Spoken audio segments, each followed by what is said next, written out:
अस्सलामुअलैकुम वरहमतुल्लाहि वबरकातुहू। प्यारे बच्चों, सुफ़ा ई क्लास में आपका स्वागत है। आइए हम हमारी पहली इकाई नदी की पुकार, जो सुरेश चंद्र मिश्र द्वारा रचित, पढ़ेंगे। प्यारे बच्चों, सबसे पहले हम देखते हैं कवि का परिचय। कवि का जन्म 18 मई 1965 धनुपुर, प्रतापगढ़, उत्तर प्रदेश में हुआ था।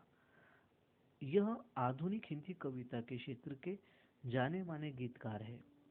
इनकी कई रचनाएं हैं। संकल्प, जय गणेश, वीर शिवाजी, पत्नी पूजा, ये इनके काव्य संग्रह है। पद्य संबंधी जानकारी। इस गीत में सामान्यतः स्वर यानी पद और ताल से युक्त गान ही गीत है। इनमें एक मुखड़ा और कुछ अंतरे होते हैं। गीत के माध्यम से कवि ने हमारे जीवन में नदी के योगदान को दर्शाते हुए इसे प्रदूषण मुक्त रखने के लिए प्रेरित किया है। अर्थात इस कविता में कवि ने बताया है कि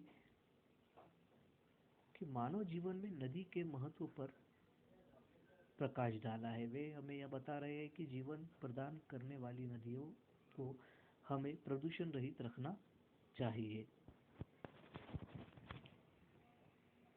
कविता का पहला स्टैंजा देखते हैं।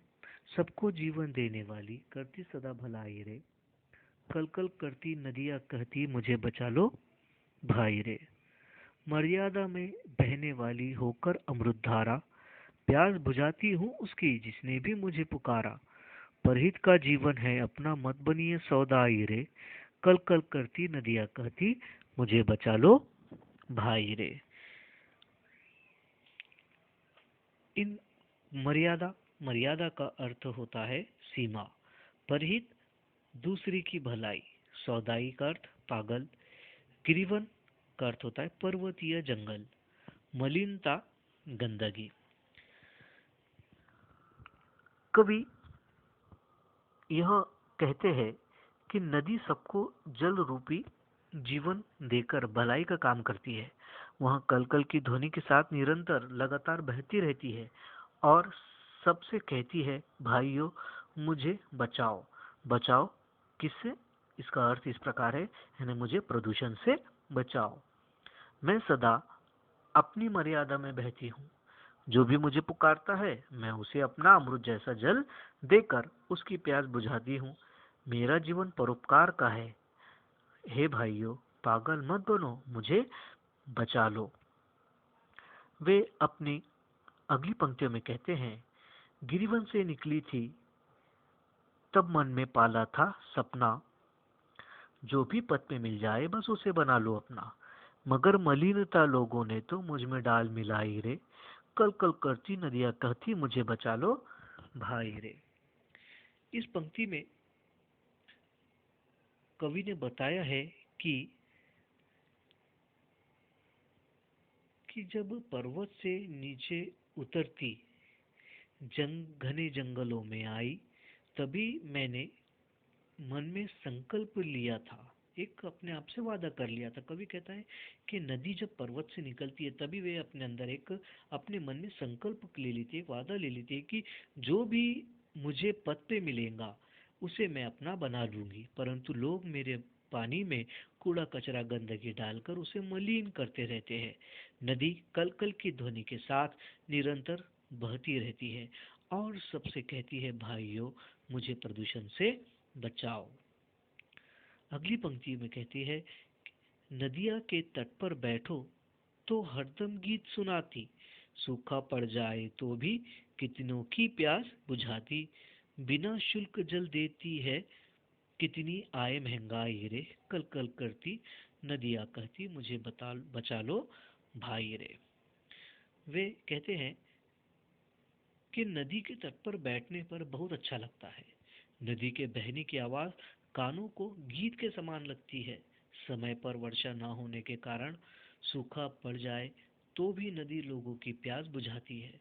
चाहे कितनी भी महंगाई हो, नदी बिना कोई शुल्क लिए सबको जल बांटती रहती है।